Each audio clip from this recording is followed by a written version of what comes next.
Bună, dragilor, și bine ați venit la o nouă citire. Dacă titlul te-a atras, înseamnă că ai aici cu siguranță un mesaj pentru tine.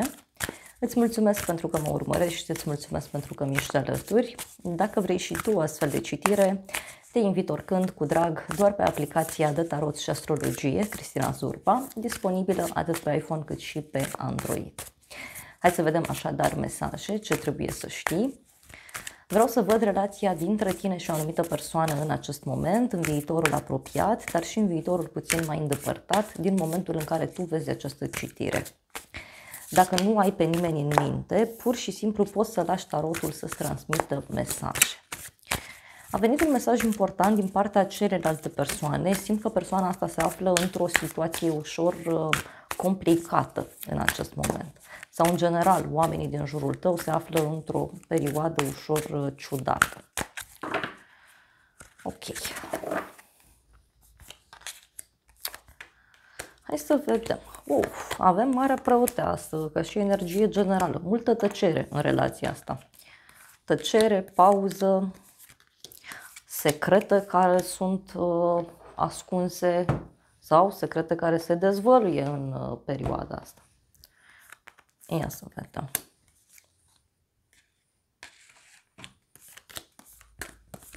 Foarte mult posibil aici ca anumite lucruri în relația asta, atenție, să fie dată peste cap. E ca și cum nu e o ordine anume.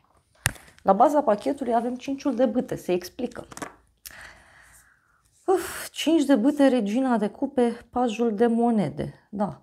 Văd aici o femeie mai agitată, mai nervoasă, mai geloasă și mai văd și un personaj care fie este mai imatur din fire, fie este vorba despre o persoană care pur și simplu e mai tânără, da? Nu are experiență de viață. Dar văd aici clar oarecare agitație. Da? Gelozie, uite, luptă, parcă există o oarecare concurență în toată situația aceasta și tot 5-ul de bâte, uite, poate să însemne și faptul că te afli într-o perioadă în care te lupți pentru ceva, fie cu partenerul, fie separat. Poate să fie vorba aici și despre o perioadă în care există o oarecare concurență, așa cum am spus, pentru că avem totuși Marea Preoteasă între voi. Aici poate să fie și o relație în care funcționează telepatia foarte bine între voi doi, dar poate să fie, bineînțeles, și o perioadă de tăcere în sfera relațiilor, fie la modul general, fie în legătură cu persoana asta. Da? Vreau să încep cu baza manifestărilor celuilalt, 2-ul de cupe. Da? Deci persoana aceasta, fie în acest moment își dorește foarte mult o relație, o întâlnire cu tine, fie persoana aceasta mai este cu cineva. Da? Pentru că asta a fost prima carte care a ieșit. Da? Asta a fost pentru celălalt. Pe de altă parte, văd că aveți legătură cu cineva foarte sensibil. Persoana aceasta nu acceptă să fie singură. Are nevoie mereu de companie. Bun, hai să vedem la baza manifestărilor tale judecata. Păi aici normal, după atâta tăcere, uite, judecata. Ești pregătit sau pregătită să judeci persoana asta. Te afli într-o perioadă în care fie tu ai o voce mai puternică în relația de cuplu, fie pur și simplu este o perioadă în care tu oferi niște vești importante unor oameni. Poate să fie, bineînțeles, cu judecata aici și faptul că te afli într-un punct în care pur și simplu nu mai poți tolera această agitație, această lipsă de acțiune, această lipsă de comunicare. Da?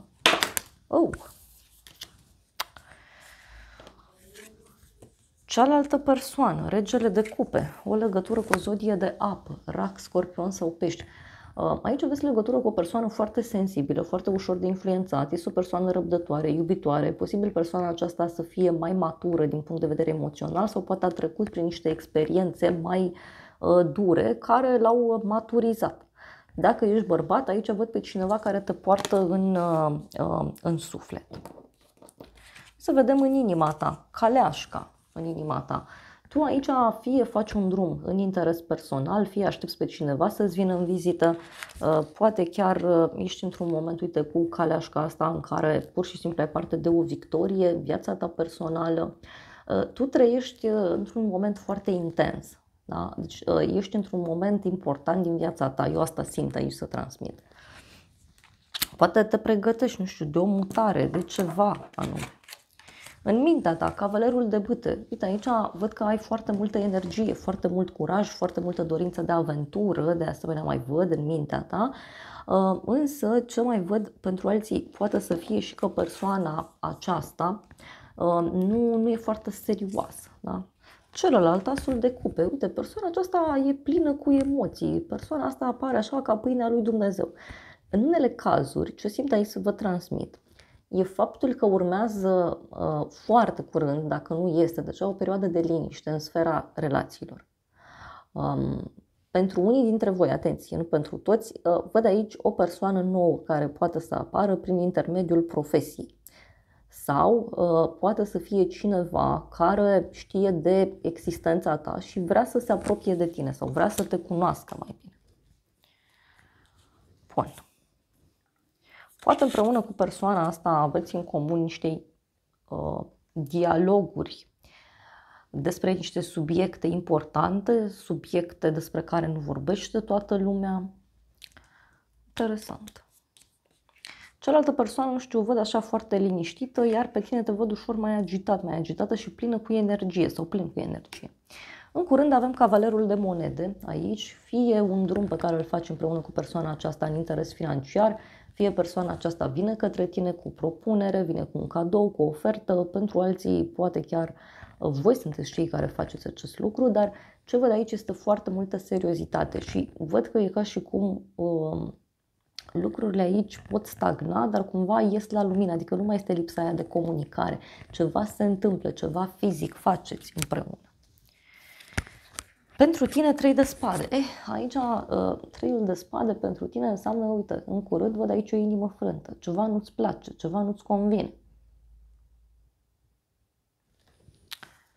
Cealaltă persoană, turnul, aoleu, persoana asta va trece aici foarte curând printr-un eveniment neprevăzut. E ca și cum îi se dărâmă o bază, îi se dărâmă ceva ce a construit. Poate să treacă, știu eu, printr-o mică problemă sau mai mare. Da? E o situație bruscă. Da? E ca și cum ceva explodează în viața acestei persoane, ceva se întâmplă, de foarte brusc, e neprevăzut, e foarte rapid, da? Și apoi cavalerul ăsta de monede poate să însemne și o încetinire în relație. În inima ta 7 de monede. Uite, aici apar ca niște regrete în legătură cu așteptare. Sau posibil aici să te afli într-o așteptare. Posibil în unele cazuri să te uiți spre trecut și să spui, uite că am stat, am așteptat, îmi pare rău, nu trebuia să stau. Mai văd aici că de asemenea te vei concentra foarte mult pe niște resurse ale familiei sau poate chiar pe ceva ce ți s-a promis. Pentru că văd aici ceva ce se mișcă extrem de greu și care, repet, cred eu că este încetinit de acest eveniment neprevăzut. Da, clarificăm imediat, chiar vreau să văd. Cealaltă persoană, 4 de cupe, omul ăsta îți pare că e supărat aici, e trist în curând. Obosit, plictisit, e ca și cum nu vrea ceva, nu-și dorește ceva anume, refuză un anumit lucru, refuză să comunice, refuză să-și arate sentimentele.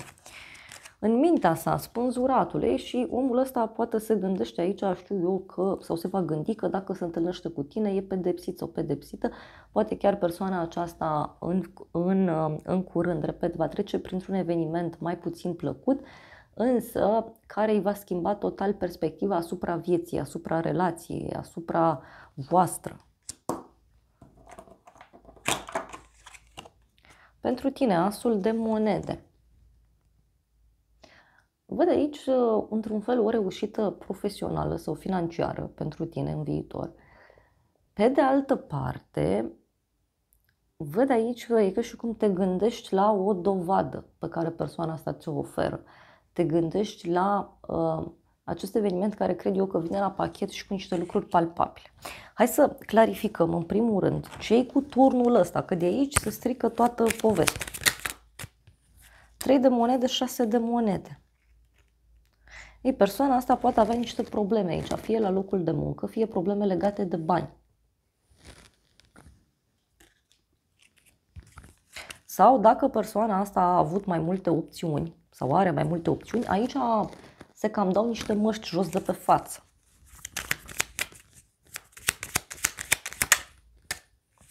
5 de monede și uite, e ca și cum omul ăsta zice că nu, vreau să stau singur, vreau să stau singură. Poate să fie și o veste care apare în legătură cu o problemă de sănătate a acestei persoane sau unui personaj de prin jur. Da? Dar iar mi apare, uite, cavalerul de monede.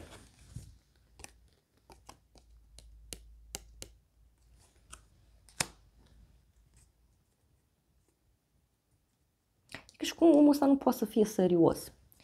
Îndrăgostiți mai avem, o legătură cu zodia Gemeni, da? Deci persoana aceasta, uite, poate trece printr-un eveniment neprevăzut, fie legat de o relație, fie legat de o pasiune foarte mare pe care o are.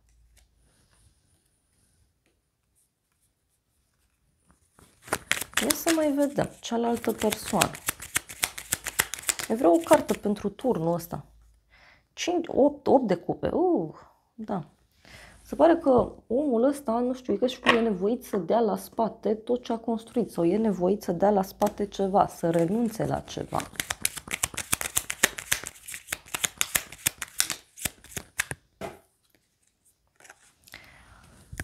Patru de monede. Deci aici văd foarte multă încăpățânare, pe de o parte.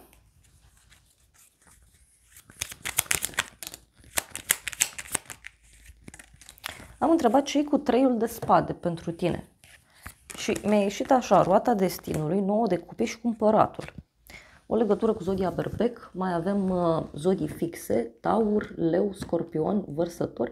Poate ceva nu-ți place în legătură cu atitudinea pe care persoana aceasta o are. Poate ceva nu-ți place în legătură cu decizia pe care persoana aceasta o ia. Felul în care tratează lucrurile și cum nu ți oferă ceva concret. Bun, în viitor 9 de monede. Aici e ca și cum puneți bani împreună să cumpărați ceva, sau mergeți într-un loc valoros, într-un loc luxos, într-un loc diferit, într-un loc important. Pentru tine avem Marele Preot, o legătură cu zodia Taur. Aici văd că în viitor tu vei fi foarte liniștit sau liniștită, poate chiar din această experiență vei învăța ceva extrem de important. Poate să fie aici și că în viitor ești aici la un curs, fie înveți ceva, fie predai ceva. Pentru alții poate să fie și că în viitor te vei concentra foarte mult pe anumite principii de viață. Cealaltă persoană, 9 de bâte. Ei, omul ăsta e posibil să se simtă ca la școală aici, da? Cu 9 de bâte, uite, e ca și cum e obosit, e plictisit, simte nevoia să se odihnească, poate chiar este teamă de ceva anume, este teamă de tine sau este teamă să acționeze. Să vedem în continuare. În inima ta, cavalerul de spade. Da, aici se pare că e posibil să fii mai dur sau mai dură cu ceea ce îți dorești de la acest om. Adică să pui piciorul în prag, să zici gata, eu știu ce-mi doresc, eu știu încotro vreau să merg. Pe de altă parte, ce mai văd aici în viitor e ca un fel de discuție pe care tu vei iniția, mai dură, da? Însă în urma căreia îți clarifici situația. Cealaltă persoană, 10 de cupe. Cealaltă persoană, văd aici că e posibil să se concentreze foarte mult și pe ideea de familie sau poate să fie și că în viitor persoana aceasta aici își va dori o familie, își va dori ceva, dar parcă e la urgență. Da? În mintea celelalte persoane, 6 de cupe și uite, persoana asta, nu știu, își va dori aici să se întâlnească cu tine, îți va spune că este dor, își va dori să se cunoască cu tine, își va dori să se apropie de tine. Și avem nebunul, da? Aici tu vei da dovadă de foarte mult curaj, din ce văd eu. Și că și cum persoana asta e nevoită să facă niște gesturi tocmai pentru a te convinge să crezi din nou. Dar, pe de altă parte, ce mai văd aici, e că în unele cazuri e posibil să aveți legătură cu cineva care e foarte prins de familia sa, de prieteni, de oameni apropiați. Și este greu să se desprindă, pentru că, pe de altă parte, văd aici și o revelație pentru tine. Uite aici ce văd în viitor, văd un drum. Cu judecata, cavalerul de spade, posibil să fie ceva care se decide foarte brusc.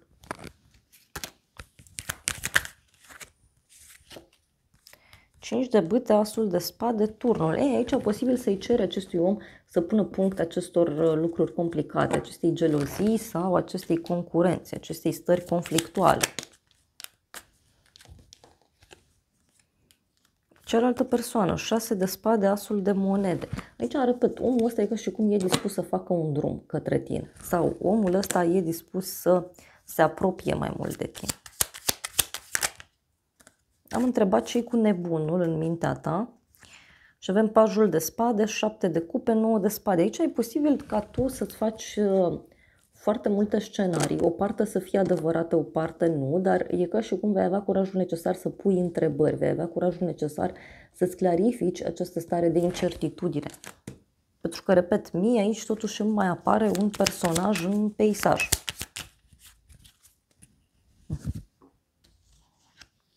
Și omul ăsta, omul ăsta aici îl văd că fie își apără un teritoriu, fie omul ăsta va avea curajul necesar să pună punct la ceva anume. Deși poate să fie și faptul că se opune unei schimbări.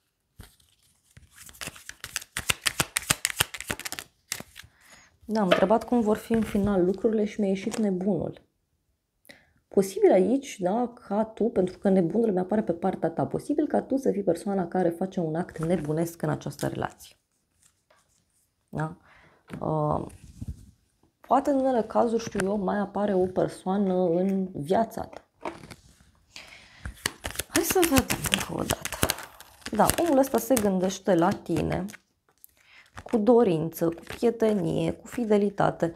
Doar că persoana asta, uite, te respectă foarte mult, însă parcă nu e dispus sau dispusă să iasă din această stare de iubire, de afecțiune. Adică parcă nu vrea mai mult. Parcă așteaptă să se întâmple ceva.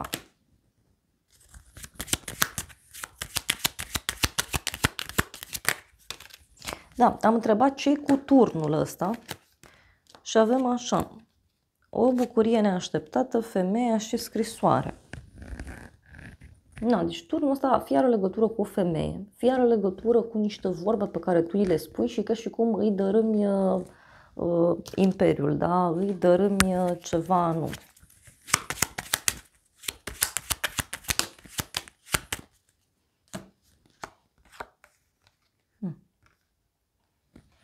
Și mi vede aici și niște vorbe, ca un fel de ceartă care ține și de bani.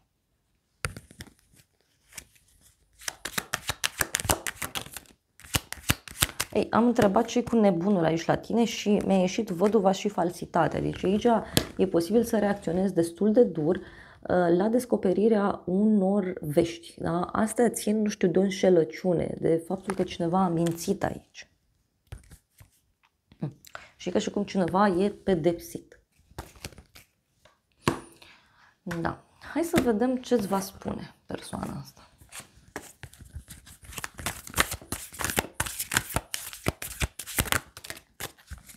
Persoana asta îți va spune că a plătit pentru tot, deci posibil turnul ăsta să fie ca un fel de pedeapsă și să-și asume o anumită vină, însă îți spune că poate e mai bine să păstrezi distanța. Acum, sincer, așa v-aș spune și eu, pentru că turnul ăla vine și nu prea poate să fie controlat. Și nu de alta, dar să nu vă luați și voi o cărămidă de acolo, din acea explozie, în ghilimele de rigoare, da? Pentru că văd că nu aveți voi nicio vină din toată povestea asta.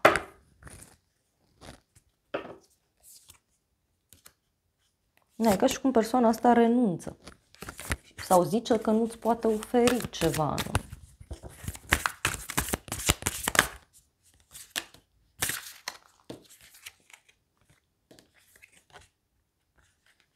Și uite, totuși spune că nu te poate uita. Deci totuși are niște regrete.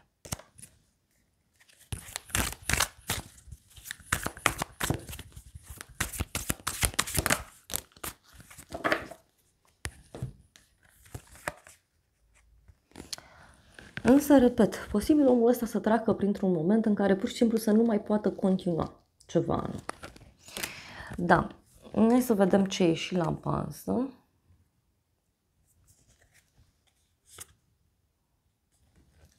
Da, însă, repet, omul ăsta se mai poate gândi încă la tine. Acest eveniment, da, care se petrece, totuși schimbă destul de mult lucrurile.